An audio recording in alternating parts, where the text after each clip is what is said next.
ان جاسوسوں نے 3 دنوں کے اندر فیضل فاطمی تک رسائی حاصل کر لی اور اس پر ثابت کر دیا کہ وہ اس کے زمین دوز گروہ کے افراد ہیں۔ فیضل فاطمی کو یہ خطرہ بھی تھا کہ لڑکی چونکہ قید میں ہے اس لیے اذیت کے زیر اثر بتا دے گی کہ وہ بھی اس کے ساتھ ہے۔ فیضل فاطمی کے لیے اپنا تحفظ ضروری تھا، لہٰذا اس نے لڑکی کے اغوا کا منصوبہ بنایا۔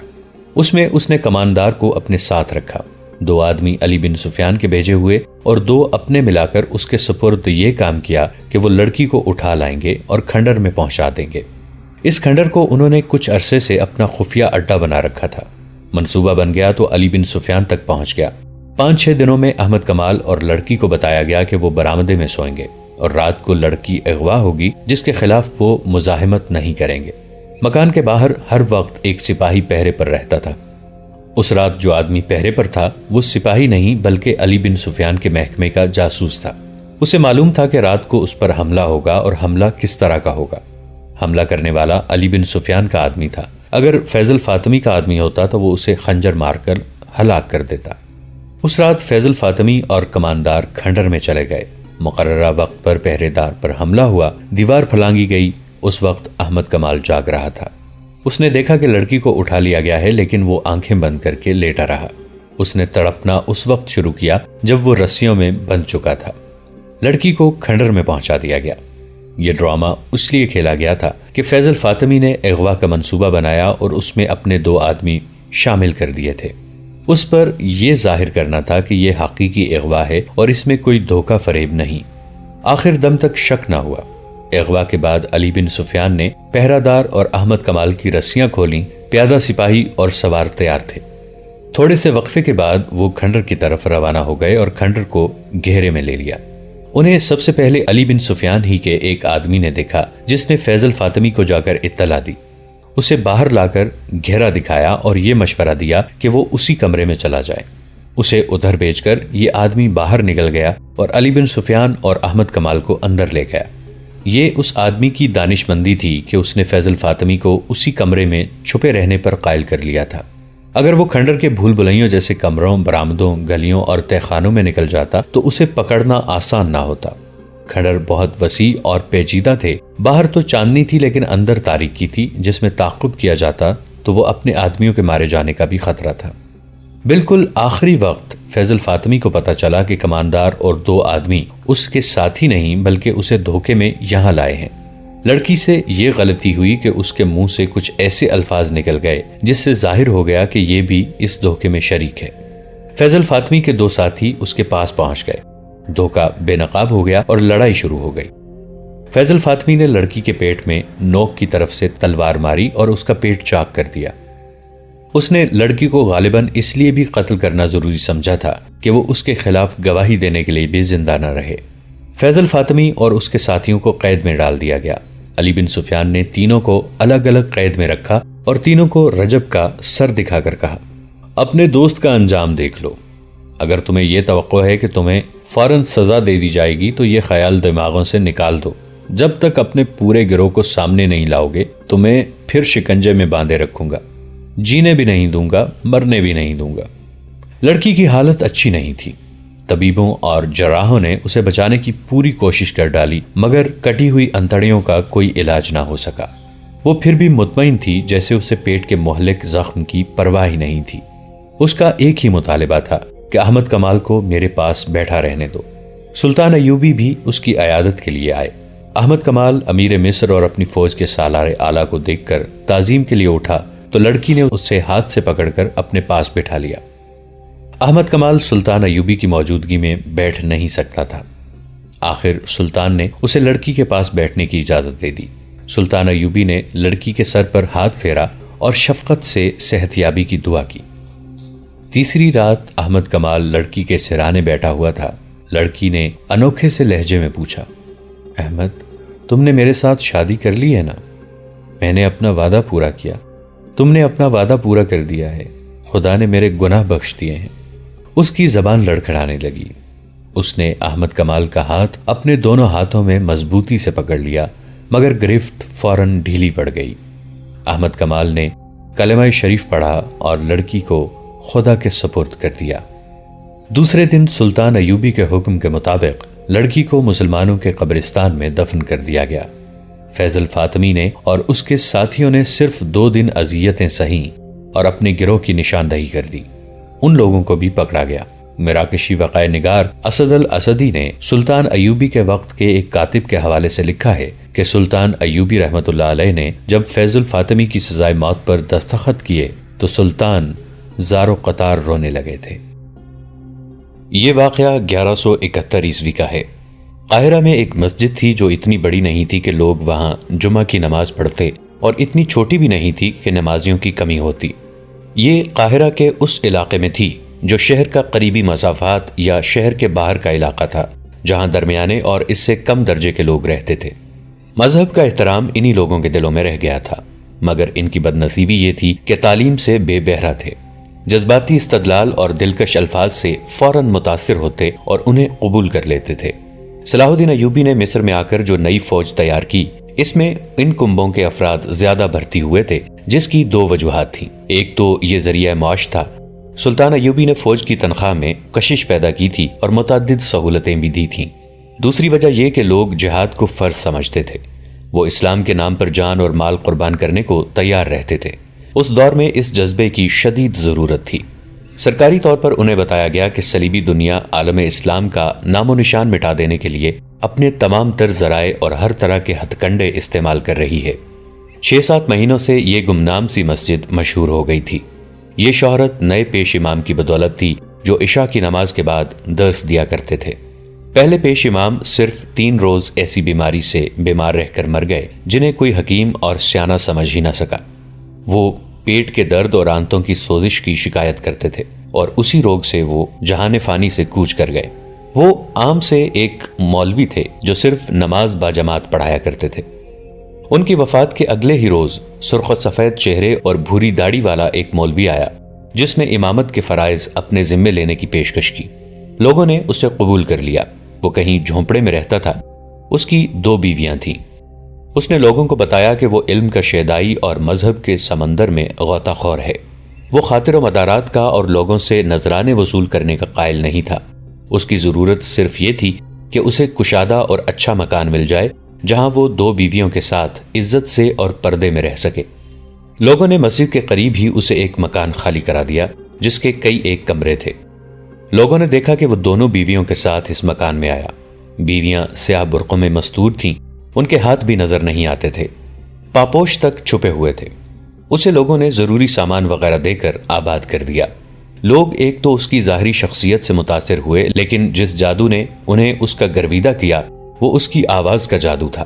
اس مسجد میں اس نے پہلی اذان دی تو جہاں جہاں تک اس کی آواز پہنچی سناٹا سا طاری ہو گیا۔ ایک مقدس ترنم زمین و آسمان پر وجد طاری کر رہا تھا۔ یہ ایک طلسم تھا جو ان لوگوں کو بھی مسجد میں لے گیا جو گھروں میں نماز پڑھتے یا پڑھتے ہی نہیں تھے۔ اسی رات اس نے عشاء کی نماز کے بعد نمازیوں کو پہلا درس دیا اور انہیں کہا کہ وہ ہر رات درس دیا کرے گا۔ 6-7 مہینوں میں اس نے لوگوں کو اپنا گرویدہ بنا لیا۔ بعض لوگ تو اس کے مرید بن گئے۔ اس مسجد میں جمعہ کی نماز نہیں پڑھی جاتی تھی۔ اس پیش امام نے جو دراصل عالم تھا وہاں جمعہ کی نماز بھی شروع کر دی۔ 6-7 مہینوں بعد اس مسجد اور اس عالم پیش امام کی شہرت دور دور تک پہنچ گئی۔ شہر کے بھی کچھ لوگ اس کے درس میں جانے لگے۔ وہ اسلام کے جن بنیادی اصولوں پر زیادہ زور دیا کرتا تھا وہ تھے عبادت اور محبت۔ وہ لڑائی جھگڑے اور جنگ و جدل کے خلاف سبق دیا کرتا تھا۔ اس نے لوگوں کے ذہنوں میں یہ عقیدہ پختہ کر دیا تھا کہ انسان اپنی تقدیر خود نہیں بنا سکتا، جو کچھ ہے وہ خدا کے ہاتھ میں ہے۔ انسان کمزور سا ایک کیڑا ہے۔ اس عالم کا انداز بیان بڑا ہی پر اثر ہوتا تھا۔ وہ قرآن ہاتھ میں لے کر ہر بات قرآن کی کسی نہ کسی آیت سے واضح کرتا تھا۔ صلاح الدین ایوبی کی وہ بے حد تعریف کیا کرتا اور اکثر کہا کرتا تھا کہ یہ مصر کی خوشبختی ہے کہ اس ملک کی امارت اسلام کے ایسے شیدائی کے ہاتھ میں ہے۔ اس نے جہاد کا فلسفہ اور مفہوم بھی پیش کیا تھا جو لوگوں کے لیے نیا تھا، لیکن انہوں نے بلا حیل و حجت اسے تسلیم کر لیا۔ ایک رات عشاء کی نماز کے بعد وہ درس شروع کرنے لگا تو ایک آدمی نے اٹھ کر عرض کی، عالم عالی مقام، خدا آپ کے علم کی روشنی جنات تک اور اس مخلوق تک بھی پہنچائے جو ہمیں نظر نہیں آتی۔ میں اپنے 8 دوستوں کے ساتھ بہت دور سے آیا ہوں۔ ہم آپ کی علم کی شہرت سن کے آئے ہیں۔ اگر گستاخی نہ ہو اور عالم عالی مقام کی خفگی کا باعث نہ بنے تو ہمیں جہاد کے متعلق کچھ بتائیں۔ ہم شک میں ہیں۔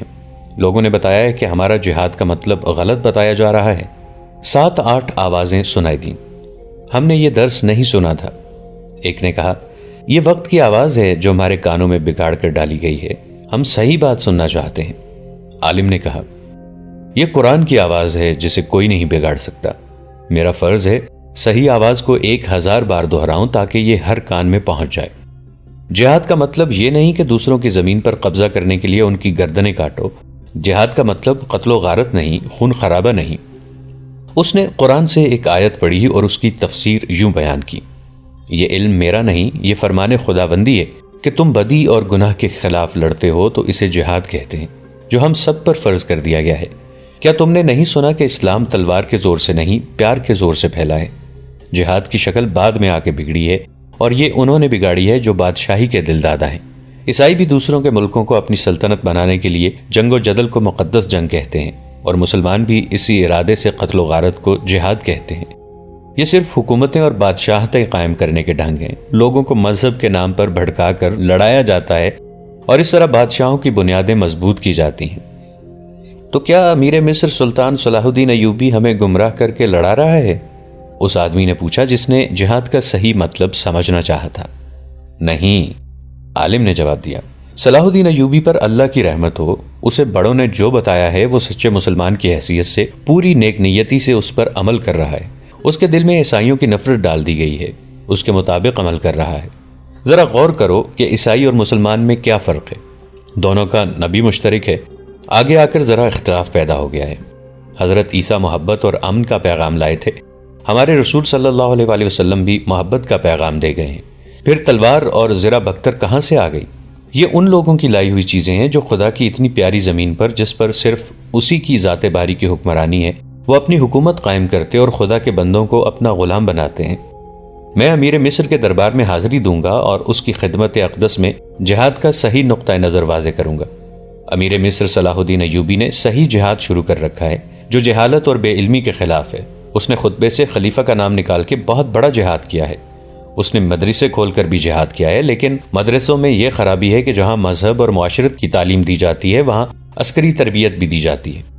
بچوں کو خدا کے نام پر غارت گری کے سبق دیے جاتے ہیں، انہیں تیغ زنی اور تیر اندازی بھی سکھائی جاتی ہے۔ جب تم اپنے بچوں کے ہاتھوں میں تلوار اور تیر کمان دو گے تو انہیں یہ بھی بتاؤ گے کہ ان سے وہ کیسے ہلاک کریں گے۔ ظاہر ہے کہ تم انہیں کچھ انسان دکھاؤ گے اور کہو گے کہ وہ تمہارے دشمن ہیں، انہیں ہلاک کرو۔ عالم کی آواز میں ایسا اثر تھا اور اس کے دلائل میں اتنی کشش تھی کہ سننے والے مسحور ہو جاتے تھے۔ اس نے کہا، اپنے بچوں کو دوزخ کی آگ سے بچاؤ، ان کے ساتھ تم بھی دوزخ میں جاؤ گے، کیونکہ اپنے بچوں کو غلط راستے پر ڈالنے والے تم تھے۔ تمہیں جنت میں اپنے بادشاہ اور فوجوں کے ساتھ سالار نہیں لے جائیں گے، پیش امام اور وہ عالم دین لے جائیں گے جن کے ہاتھ میں مذہب اور علم کی قندیل تھی۔ تم دنیا میں ان کے پیچھے چلو گے تو وہ روز قیامت بھی تمہیں اپنے پیچھے جنت میں لے کے جائیں گے۔ روز قیامت جس کے ہاتھ انسان کے خون سے لال ہوں گے، اسے ساری عمر کے اچھے اعمال اور ساری عمر کی نمازوں کے باوجود دوزخ میں ڈال دیا جائے گا۔ ایک نقطہ اور سمجھ لو، تم زکوٰۃ بیت المال کو دیتے ہو، بیت المال حاکم وقت کا ہوتا ہے، زکوٰۃ غریبوں اور ناداروں کا حق ہے، حاکم وقت غریب اور نادار نہیں ہوتا۔ تمہاری زکوٰۃ جو بیت المال میں جاتی ہے اس سے گھوڑے اور ہتھیار خریدے جاتے ہیں جو انسانوں کو ہلاک کرنے کے کام آتے ہیں، لہٰذا جو فرض ادا کر کے تم جنت میں جا سکتے ہو وہ فرض ادا کر کے تم دوزخ میں ٹھکانہ بناتے ہو، لہٰذا زکوٰۃ بیت المال میں نہ دو۔ عالم نے موضوع بدلا اور کہا، بہت سی باتیں عام ذہن کے انسانوں کی سمجھ میں نہیں آتی، انہیں بتاتا بھی کوئی نہیں۔ کیا تم نہیں دیکھتے کہ تمہارے اندر ایک حیوانی جذبہ ہے؟ کیا تم عورت کی ضرورت محسوس نہیں کرتے؟ کیا یہی جذبہ نہیں جو تمہیں بدکاری کے اڈوں پر لے جاتا ہے؟ یہ جذبہ خدا نے خود پیدا کیا ہے، یہ کسی انسان کا پیدا کردہ نہیں۔ تم اس کی تسکین کر سکتے ہو، اسی لیے خدا نے تمہیں حکم دیا ہے کہ بیک وقت گھر میں 4 بیویاں رکھو۔ اگر تم غریب ہو اور ایک بیوی بھی نہیں لا سکتے تو کسی عورت کو اجرت دے کر اس حیوانی جذبے کی تسکین کر سکتے ہو جو تم میں خدا نے پیدا کیا ہے، اور انسان اسی جذبے کی پیداوار ہے۔ مگر بدی سے بچو، 1 2 2 3 3 4 4 بیویاں گھر میں رکھو، ان بیویوں کو اور اپنی بیٹیوں کو گھروں میں چھپا کر رکھو۔ میں دیکھ رہا ہوں کہ جوان لڑکیوں کو بھی عسکری تربیت دی جا رہی ہے اور انہیں بھی گھڑ سواری اور شتر سواری سکھائی جا رہی ہے۔ زنانہ مدرسوں میں انہیں زخمیوں کی مرہم پٹی اور انہیں سنبھالنے کے طریقے سکھائے جا رہے ہیں۔ تاکہ وہ سب ان جنگ کے زخمیوں کو سنبھالیں اور اگر ضرورت پڑے تو لڑیں بھی۔ یہ ایک بدعت ہے، اپنی لڑکیوں کو اس بدعت سے بچاؤ۔ یہ باتیں اپنے ان دوستوں اور پڑوسیوں کو بھی سناؤ جو مسجد میں نہیں آتے۔ خدا کے احکام اور کارناموں میں مت دخل دو، یہ بہت بڑا گناہ ہے۔ عالم نے درس ختم کیا تو سامعین، جن کی تعداد اتنی ہو گئی تھی کہ بہت سے لوگ پیچھے کھڑے تھے، مسجد میں بیٹھنے کو جگہ نہ تھی، اٹھ کر عالم سے ہاتھ ملانے اور جانے لگے۔ بعض نے اس کے ہاتھ چومے، جھک کر مصافحہ تو ہر کسی نے کیا۔ ایک ایک کر کے سب لوگ چلے گئے، صرف 2 آدمی عالم کے سامنے بیٹھے رہے۔ ان میں سے ایک وہ آدمی تھا جس نے کہا تھا کہ مجھے جہاد کے متعلق بتائیے۔ اس آدمی نے لمبا چوغا پہن رکھا تھا، سر پر چھوٹی سی پگڑی اور اس پر چوڑا پھولدار رومال پڑا ہوا تھا۔ اس کی داڑھی لمبی اور سیاہ اور مونچھیں گھنی تھی۔ لباس سے وہ درمیانہ درجے کا آدمی معلوم ہوتا تھا۔ اس کی ایک آنکھ پر ہرے رنگ کا پٹی نما کپڑا تھا جو 2 دھاگوں سے اس کے سر کے ساتھ بندھا تھا۔ اس کپڑے نے اس کی ایک آنکھ ڈھانپ رکھی تھی۔ عالم کے پوچھنے پر اس نے بتایا کہ اس کی یہ آنکھ خراب ہے۔ دوسرے آدمی کا لباس بھی معمولی سا تھا، اس کی بھی داڑھی لمبی اور گھنی تھی۔ مسجد میں عالم کے پاس یہی 2 آدمی رہ گئے تھے۔ ان کے ساتھ 6 اور آدمی تھے جو جہاد کا درس لینے آئے تھے۔ وہ مسجد کے دروازے کے باہر کھڑے تھے، شاید وہ اپنے ساتھیوں کے انتظار میں تھے۔ کیوں، تمہارا شک ابھی رفع نہیں ہوا؟ عالم نے مسکرا کر ان دونوں سے پوچھا۔ میرا خیال ہے بے شک رفع ہو گیا ہے، آنکھ کی ہری پٹی والے نے جواب دیا۔ ہم شاید آپ ہی کی تلاش میں ہیں۔ ہم نے آدھا مصر چھان مارا ہے، ہمیں مسجد کا محل وقوع اور نشانیاں غلط بتائی گئی تھیں۔ کیا آدھے مصر میں تمہیں مجھ سے بہتر کوئی عالم نہیں ملا؟ تلاش جو صرف آپ کی تھی، اس آدمی نے جواب دیا۔ کیا ہم صحیح جگہ آ گئے ہیں؟ آپ کا درس بتاتا ہے کہ ہم آپ ہی کی تلاش میں تھے۔ عالم نے باہر کی طرف دیکھا اور بے توجہی کے انداز سے بولا، معلوم نہیں موسم کیسا رہے گا، بارش آئے گی، ہری پٹی والے نے کہا۔ آسمان بالکل صاف ہے، عالم نے کہا۔ ہم گھٹائیں لائیں گے، ہری پٹی والے نے کہا اور قہقہہ لگایا۔ عالم مسکرایا اور رازداری سے پوچھا، کہاں سے آئے ہو؟ 1 مہینے سے ہم سکندریہ میں تھے، اس آدمی نے جواب دیا۔ اس سے پہلے شوبک میں تھے۔ مسلمان ہو؟ فدائی، ہری پٹی والے نے کہا۔ ابھی مسلمان ہی سمجھو۔ اور وہ اپنے ساتھی کے ساتھ بڑی زور سے ہنسا۔ میں آپ کو اس فن کا استاد مانتا ہوں، دوسرے نے عالم سے کہا۔ مجھے بالکل یقین نہیں آ رہا تھا کہ یہ آپ ہیں، آپ ناکام نہیں ہو سکتے۔ اور کامیابی آسان بھی نہیں، عالم نے کہا۔ صلاح الدین کو شاید تم نہیں جانتے۔ بے شک میں نے ان تمام لوگوں کے دلوں میں جہاد اور جنس کے متعلق اسلامی نظریات کے خلاف شکوک پیدا کر دیے ہیں، لیکن صلاح الدین نے جو مدرسے کھولے ہیں وہ شاید ہماری کوششوں کو آسانی سے کامیاب نہ ہونے دیں۔ اس نے پوچھا، تم نے مجھے یہ کیوں کہا تھا کہ میں جہاد پر دست ہوں؟ شوبک میں ہمیں بتایا گیا تھا کہ آپ کی سب سے بڑی نشانی یہی ہے، ہری پٹی والے نے جواب دیا۔ یہ تمام الفاظ جو آپ نے درس میں بولے ہیں ہمیں وہاں بتائے گئے تھے۔ ہمیں یہ بھی بتایا گیا تھا کہ آپ جہاد کے بعد جنسی جذبے کا ذکر ضرور کریں گے۔ آپ نے اپنا سبق بڑی محنت سے یاد کیا ہے۔ میرا نام کیا ہے؟ عالم نے پوچھا۔ کیا آپ ہمارا امتحان لینا چاہتے ہیں؟ اس آدمی نے جواب دیا۔ کیا آپ کو ہم پر شک ہے؟ ہمیں ایک دوسرے کے نام نہیں، صرف نشانیاں بتائی جاتی ہیں۔ تم کس کام سے آئے ہو؟ عالم نے پوچھا۔ فدائی کس کام سے آیا کرتے ہیں؟ ہری پٹی والے نے پوچھا۔ تمہیں میرے پاس کیوں بھیجا گیا ہے؟ عالم نے پوچھا۔ ایک اونٹنی کے لیے، اس آدمی نے جواب دیا۔ آپ کے پاس 2 ہیں، ہمیں آپ کے پاس نہ بھیجا جاتا مگر آپ کو اطلاع مل گئی ہوگی کہ سلطان صلاح الدین ایوبی کے ایک نائب سالار رجب سوڈانی کے ساتھ شوبک سے 3 اونٹنیاں روانہ کی گئی تھیں۔ ان میں سے ایک ہمارے مقصد کے لیے تھی مگر معلوم نہیں کیا ہوا کہ تینوں ماری گئیں۔ رجب کی کھوپڑی اور ایک سب سے زیادہ خوبصورت اونٹنی صلاح الدین ایوبی کے پاس پہنچ گئی تھی، وہ بھی ختم ہو گئی۔ ہاں، عالم نے آہ بھر کر کہا، ہمیں بہت نقصان ہوا۔